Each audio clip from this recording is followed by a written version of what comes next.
Mizuki is the latest Anemo support coming in version 5.4. She has one of the most gorgeous designs we've seen in a while, but the real question is she actually worth pulling? Beta testers have been trying her out, and their feedback isn't exactly glowing. Some feel that she lacks impact, while others say her kit is just confusing. One tester even described playing her as trying to eat lasagna with a teaspoon, not exactly the kind of review that inspires confidence. So what's really going on with Mizuki? In this video, we'll go over what beta testers are saying, break down her strengths and weaknesses, and figure out if she has any hidden potential or if she's a character you might want to skip. Before we get into the concerns about her gameplay, let's take a moment to appreciate what Mizuki does right. If there's one thing everyone agrees on, it's that she looks absolutely stunning. Her animations are smooth, her abilities have beautiful effects, and the way she moves has a certain elegance that makes her feel unique. Some testers have even said that her animations feel like a perfect mix of Citlali and Lanyan, blending grace and precision in a way that makes her incredibly satisfying to watch in action. If Hoyoverse was going for a character that feels aesthetically pleasing, they definitely nailed it. But as we all know, a character's visuals can only carry them so far. A gorgeous design means nothing if the gameplay doesn't hold up, and that's where things start to fall apart. Before talking about what beta testers think, let me quickly give you an idea about her kit. Mizuki is a hybrid Anemo support focused on swirl amplification, conditional healing, and sustained Anemo damage rather than quick swapping for buffs or crowd control. Her elemental skill puts her in Dream Drifter state, allowing her to float while dealing periodic AoE Anemo damage and increasing swirl damage for the team. However, she lacks strong enemy grouping like Sucrose or Venti. Her elemental burst summons a mini Baku that follows the active character and periodically drops Yumemikaze snacks. If the active character's HP is above 70%, the snack explodes, dealing AoE Anemo damage. If their HP is below 70%, it heals based on Mizuki's elemental mastery. If left uncollected, the snack explodes automatically, dealing Anemo damage. Now, let's see what beta testers think about her. Mizuki is categorized as an Anemo support, but the way she plays doesn't exactly fit that role in a traditional sense. Instead of being a quick swap support like Kazuha or Sucrose, Mizuki's abilities push her towards staying on the field for longer periods. And that's where the problems begin. One of the biggest issues testers have pointed out is how awkward her healing feels. Instead of providing steady healing like Jean or Kokomi, Mizuki's heals only activate when an ally's HP drops below 70%. In other words, if your team is doing fine, she's not really doing anything. And if your team is taking consistent damage, there are simply better options for keeping everyone alive. Energy recharge is another major concern.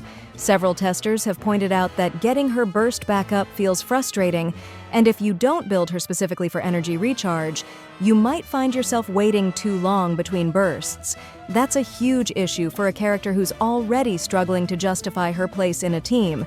So now we have a healer who doesn't heal consistently, a burst that's difficult to maintain, and a playstyle that forces her to stay on the field longer than most supports.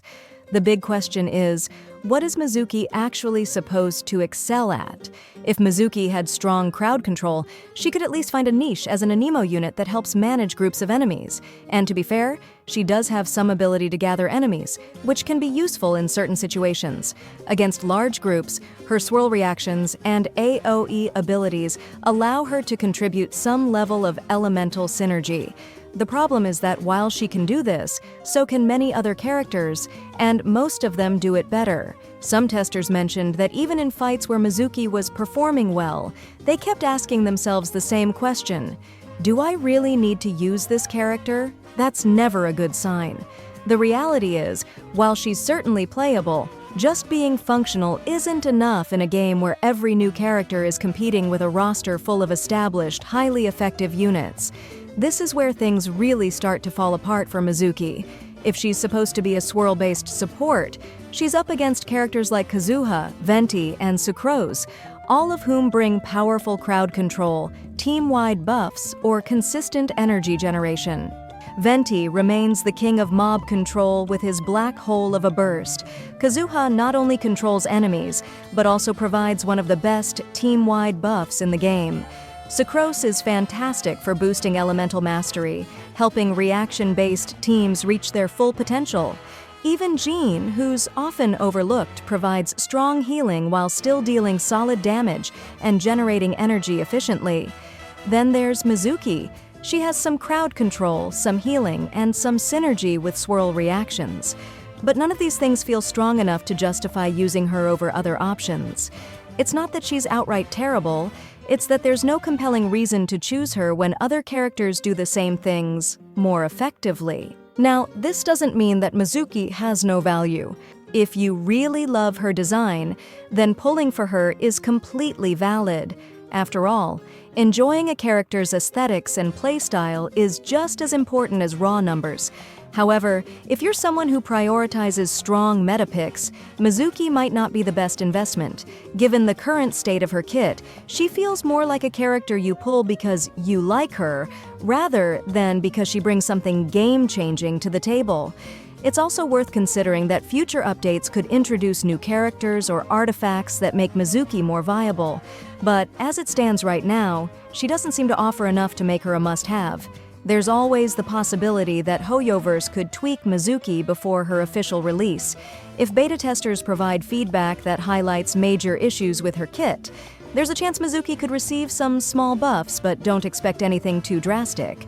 Hoyoverse has made minor adjustments to characters in the past based on beta testing, usually tweaking energy generation, cooldowns, or slight number boosts, rather than completely reworking a character. If she does get changes, they'll likely be small optimizations rather than a full power increase. If you've seen my previous video, you might remember that we discussed the strong possibility of Mizuki being added to the standard banner. Based on her kit, versatility, and Hoyoverse's past patterns with characters like Dehaya, it made perfect sense. And now, we have even more evidence to support this. Recently, HXG Diluc also confirmed that Mizuki will be in the standard banner, reinforcing what many had already suspected. This is a big deal because it essentially confirms that anyone who's patient enough to wait will be able to get Mizuki for free, just like we saw in the previous anniversary event, where players could select a standard 5-star of their choice. So if you're unsure about pulling for her, waiting for official confirmation in the 5.4 special program is probably the best move. Now I want to hear from you. Are you still planning to pull for Mizuki? Or has the beta feedback changed your mind? Do you think Hoyoverse will buff her before release? Or maybe you found a way to make her work in a team that others haven't considered yet?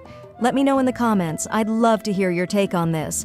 Save up to 23% on Mavuika banner at lootbar.gg. All you need is your UID and server. The link is in the description.